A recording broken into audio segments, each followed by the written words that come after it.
আমি পাহাই দিয়া ফলা ল্যাংরা বিজান গরম করেন কেন? হ্যাঁ, লন গুলো অবস্থা দেখছো? আমার রাতে পানি খায় আত্মারা ঠান্ডা করেন। তো অবস্থা আমি থাকতে এই অবস্থা, না থাকলে কি হইব? কিছু হইব না, এত ভাবতে হইব না আপনার। দেখি গাইমা তো নাই হয়ে গেছেন। হ্যাঁ, যান একটা পুকুরে ডুব দিয়ে আহেন, আমি খাবার দিতেছি, সব হয়ে গেছে গা। আহেন। আরে চুলাই রান্দা রান্দা পুরবো তো। পুরুক রান্দা না, পুরো দুনিয়া আজকে পুরুক। এইসব কথা বাদ দেন তো, আমার রান্দা চুলাই পুড়ে যেতেছে। যান খাও না একটা।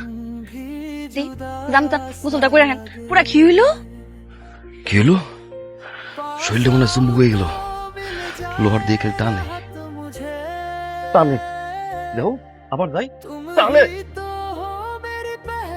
ওরে বাসবে ভালো খেয়া, শুধু ঝিনুক যেমন আদর করে মুক্ত আগলে রাখে,